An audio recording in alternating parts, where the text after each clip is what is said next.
తాకట్లో ఉన్న మీ బంగారాన్ని విడిపించి ఆ రోజు ఆన్లైన్ రేటుకి కొంటాం. Sharma gold company.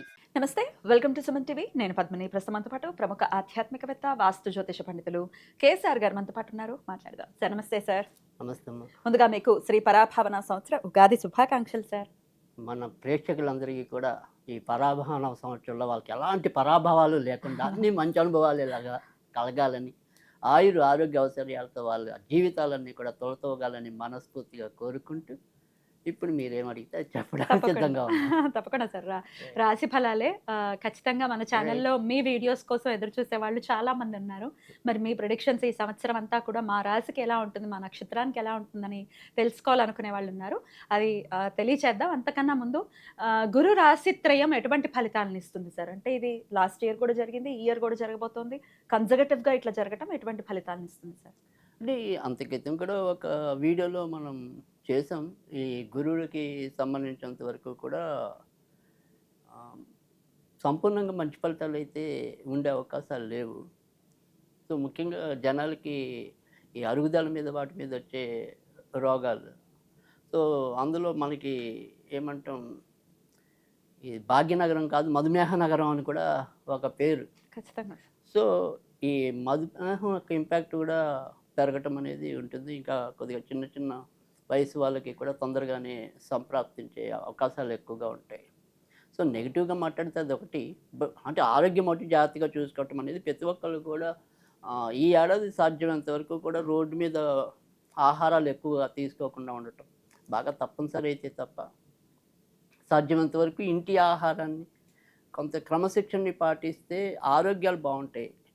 సో ముఖ్యంగా ఈ పరాభవన సంవత్సరంకి వచ్చేప్పటికి ఏంటంటే గురుడు మనకి రాజు అవుతాడు. యాక్చువల్గా ఈ సంవత్సరానికి రాజు గురుడు అవటం వల్ల సో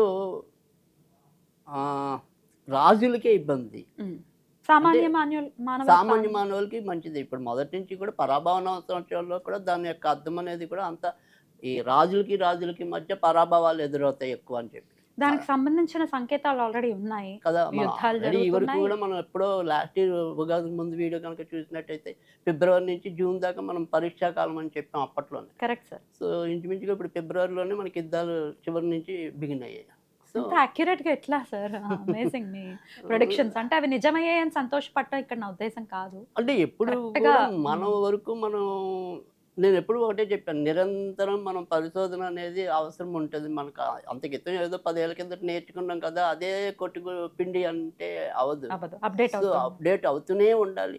ఎంత అప్డేట్ అవుతున్నా కూడా కొత్త విషయాలు ఏవోటి వెలుగుననే వస్తాయి. అంటే ఇప్పుడు మనకి అంతకుముందు మనకి ఏమీ ఇలాంటి కోవిడ్ లాంటి వ్యాధులు లేవు, కానీ కోవిడ్ వ్యాధి ఎందుకు వస్తుంది అనేది మనం గమనించగలగాలి. సో అంత క్రితం చతుర్థంలో శని ఉంటే హయ్యర్ ఎడ్యుకేషన్ అంటే హై స్కూల్ లెవెల్ దాటడం అనేది కష్టం ఉండేది.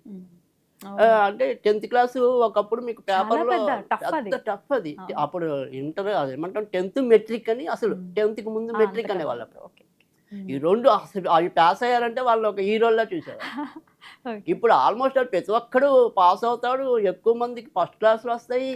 మరి అదే సేమ్ చతుర్థంలో ఉంటే ఇప్పుడు ఎందుకు పాస్ అవుతున్నారు, అప్పుడు ఎందుకు పాస్ అవ్వాలా? శని మరి అప్పుడైనా గ్రహమే, ఇప్పుడైనా గ్రహమే కదా, అదే గ్రహం కదా. సో అందుకని మనం ఎందుకని ఈ రకమైన చేంజ్, అందుకని మనకి ఎప్పుడైనా సరే జాతకాలు చెప్పేప్పుడు పరిసరాలు, వాతావరణం, సో అవన్నీ కూడా గమనించి చెప్పాలని స్పష్టంగా ఉంటుంది మనకి. సో అందుకని ఇక్కడ మనకి పరాభవన సృష్టిలో గురుడికి వచ్చే ఇంపాక్ట్ వరకు ఏంటంటే ఎక్కువ రాజుల మధ్య కానీ ప్రజలు కొంతవరకు ఆర్థికంగా ఎదిగేందుకు ఈ సంవత్సరం బాగా దోహదపడుతుంది. మరి ఈ యుద్ధాలు ఆగుతాయా సార్ ఆన్ దిస్ నోట్? అంటే ఖచ్చితంగా ఆగుతాయి, బట్ కానీ జూన్ దాకా అది ఎలాగైనా కొనసాగుతుంది. భారతదేశం మీద ఎటువంటి ఇంపాక్ట్ ఉంటుంది? అంటే భారతదేశంలో అయితే కనుక అప్పుడైనా ఇప్పుడైనా ఈ ఏడాదైనా ఆ ఏడాదైనా ఒకటే చెప్తున్నా, సమర్థంగా ఎదుర్కొంటుంది. అద్భుతం, చాలా గ్యారంటీగా వీళ్ళు రక్షణాత్మకంగానే ఉంటారు. కానీ ఈ గ్యాస్ అందుబాటులో లేదు, అందుబాటులో ఉండదు, లేకపోతే ఆయిల్స్ అందుబాటులో ఉండవు అని అంటే ఒక ఎంత భయానకమైనటువంటి పరిస్థితి అది. అంటే అవి ఎప్పుడైనా సరే కొంతవరకు ఇటు పాలకులు అవ్వచ్చు, వ్యాపారస్తులు అవ్వచ్చు, ఎవరైనా సరే కృత్రిమంగా దాని యొక్క ఏమంటాం కరువుని సృష్టించడం. ఇది అలా సృష్టించిందేనా? అంతే. సో అందుకని మొన్న కూడా మనకి రీసెంట్గా ఈ మోదీ కానీ వీళ్ళు కానీ అదే చెప్పారు, మనం ఏదైనా సరే మీ ఉత్పత్తి పెంచండి, మనకి ఆ ప్రాబ్లం రాకూడదు అని చెప్పి. సో రాదు, ఎందుకంటే కృత్రిమంగా వీళ్ళు ఆటోమేటిక్గా ప్రతి దాని మీద దాన్ని ఇంప్లిమెంటేషన్ చేసేయటం అనేది ఉంటుంది, కానీ అన్నీ మళ్ళీ అనుగుతాయి. అందరూ ప్రశాంతంగానే ఉంటారు, ఇబ్బంది ఏమి ఉండదు అని అంటున్నారు. ముఖ్యంగా ప్రజలైతే బాగుంటారు. తర్వాత ఏమంటాం, రాజు ఏమంటాం మన ఈ సాధువులు అనుకోండి, పీఠాధిపతులు అనుకోండి, తర్వాత అగ్ర కులాల్లో కూడా గౌరవనీయమైన వాళ్ళు ఎవరైతే ఉంటారో వాళ్ళందరూ కూడా ఇంకా గౌరవించబడతారు. అద్భుతం, చాలా మంచి మాట చెప్పారు. ఎందుకంటే అందరినీ ఎవరైతే కొద్దిగా వెల్తిగా చూస్తున్నారో, ప్రతిదానికి వీళ్ళే కారణమని ఎవరైతే ఎత్తి చూపుతున్నారు, అలాంటి వాళ్ళు ఈసారి కొంత అవమానాలు పాలవకుండా గౌరవాలు పొందటం అనేది ఉంటుంది. ఖచ్చితంగా ఇది మంచి సంకేతం. ఎందుకంటే ఇంకో విషయం కూడా ఖచ్చితంగా పరాభవనలో ప్రజలు ఆల్రెడీ ఇప్పటికే కొద్దిగా భక్తి భావాలు పెరిగాయి, మరింత ఆధ్యాత్మికంగా ముందుకెళ్ళడానికి ఉంటుంది. సో అందుకని చాలా విషయాల్లో మంచిదే. పాలకులకి మధ్య ఎక్కువ వైరుధ్యాలు రావటం అనేది వాళ్ళ వల్ల మనం ఏమైనా కొంత ఇబ్బంది పడాలి తప్ప బాగుంది దేశం అయితే. అద్భుతం. మరి ద్వాదశ రాశులకు కూడా ఈ పరాభవన సంవత్సరం ఎటువంటి ఫలితాలను ఇస్తుందో ఇప్పుడు తెలుసుకుందాం. మరి మిథున రాశి వారికి ఎలా ఉండబోతోంది సార్ ఈ సంవత్సరం?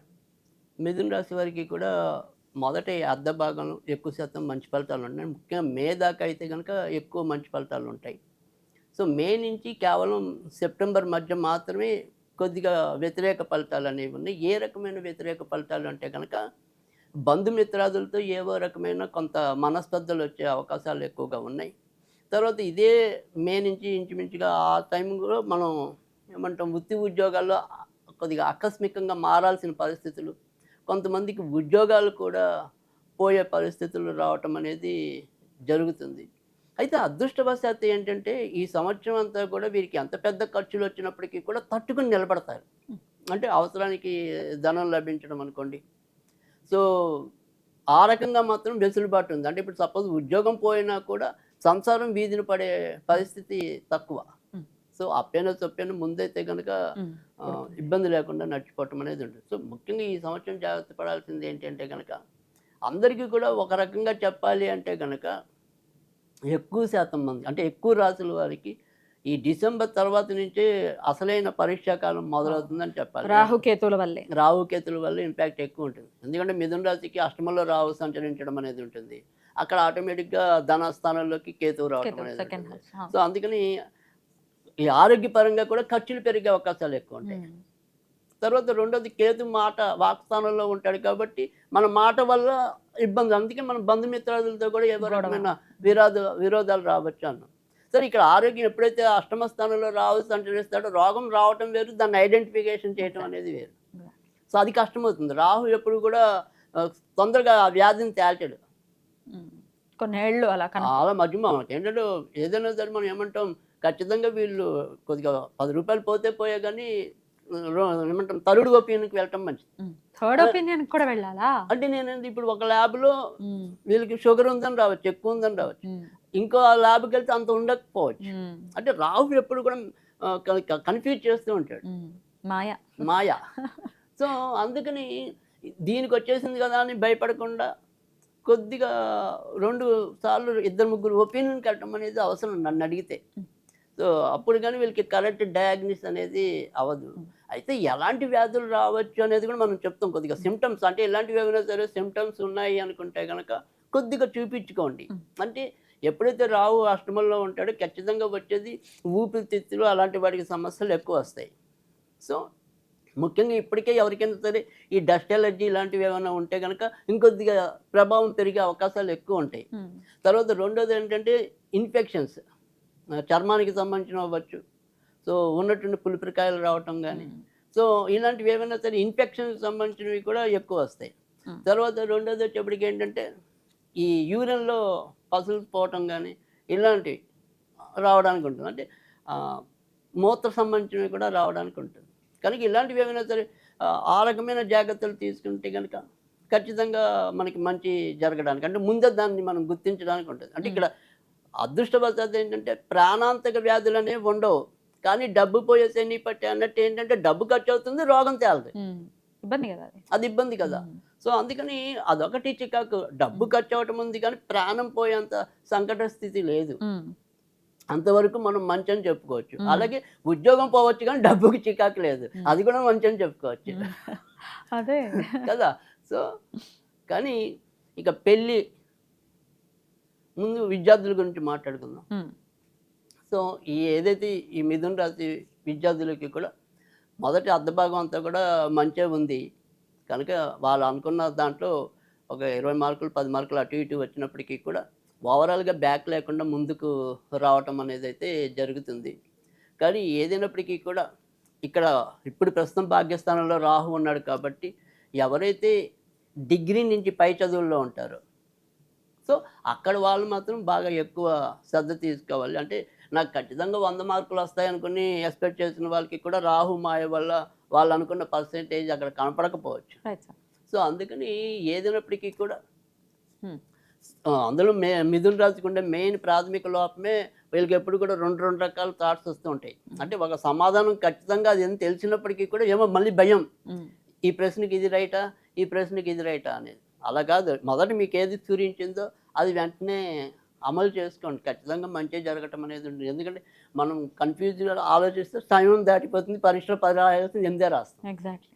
సో అందుకని సాధ్యమైనంత వరకు ఆ రకమైన కన్ఫ్యూజన్ స్టేజ్ అనేది తగ్గించుకుంటే కనుక మిథున రాశి వారికి చాలా మంచి ఫలితాలు రావడానికి ఉంటుంది. ముఖ్యంగా ఈ సంవత్సరం గాయకులకి, తర్వాత సినీ రంగంలో ఉన్న వారికి చాలా ఊహించని మంచి ఫలితాలు పొందడానికి కూడా మిథున రాశి వారికి ఎక్కువగా కనిపిస్తుంది. ముఖ్యంగా ఇలాంటి ఫలితాలన్నీ కూడా వీళ్ళకి జూన్ నుంచి డిసెంబర్ మధ్య ఉంటాయి. సో అందుకని ఆ రకంగా కూడా వీళ్ళకి మంచి ఫలితాలు ఉన్నాయి. వ్యాపారస్తులకి మాత్రం అప్ అండ్ డౌన్ ఉంటుంది. అంటే ఒక నెల ఊరిచ్చడం, మరొక నెల తగ్గిపోవటం, అలా అప్ అండ్ డౌన్స్ ఉన్నాయి వ్యాపారస్తులకి మాత్రం. సో ఓవరాల్గా వివాహాలు అయితే కనుక ఖచ్చితంగా మంచిగా జరగడానికి ఉంది. ఎందుకంటే గురుడు ఇప్పుడు ప్రస్తుతం అయితే కనుక రాశిలో ఉంటాడు, తర్వాత మళ్ళీ కర్కాటకంలో ఉంటాడు, తర్వాత అయినా తృతీయంలో గురుడు పర్వాలేదు చేయడం కాదు. సో సింహంలో ఉండటం అనేది ఉంటుంది. సో గురుడే వీళ్ళకి ఏమంటాం కలత్ర కారకుడు లేదా జీవిత భాగస్వామి కారకుడు కనుక ఖచ్చితంగా వివాహ ప్రయత్నాలు ఫలించడం అనేది అయితే ఉంటాయి. అయితే ఏదైనప్పటికీ కూడా ఈ సంవత్సరం అంతా కూడా అటు ఉద్యోగాల్లో కానీ ఏదైనప్పటికీ కూడా ఇలా భార్య భర్తలు అన్యోన్యత ఇలాంటి విషయాలన్నిటికీ కూడా గురుడికి సంబంధించిన రెమెడీస్ చేసుకోవటం వల్లే మరింత మంచి ఫలితాలు రావటం అనేది ఉంటుంది. ఏం చేసుకోమంటారు మరి? సో దత్తాత్రేయుడికి సంబంధించి చేసుకోవటం అనేది అవసరం. సరే ఓపిక ఉన్న వాళ్ళు ఎవరైనా సరే ఏ రకమైన గురు చరిత్ర పారాయణ చేసినా కూడా మంచి ఫలితాలు రావటం అనేది ఉంటుంది. ఇక తర్వాత ఏదైనప్పటికీ కూడా మనం ఏదైనా ఏమంటాం స్విచ్ వర్డ్గా చెప్పుకోవాలనుకుంటే జూపిటర్ అది చదువుకున్నట్టయితే కనుక మంచి ఫలితాలు రావటం అనేది ఉంటుంది. ఇంకా మీకు ఏదైనా తెలిసి చేయగలిగితే హరిద్ర గణపతిని పూజిస్తే కనుక చాలా మంచి ఫలితాలు ఉంటాయి. హరిద్ర గణపతి, రైట్, అద్భుతం సార్.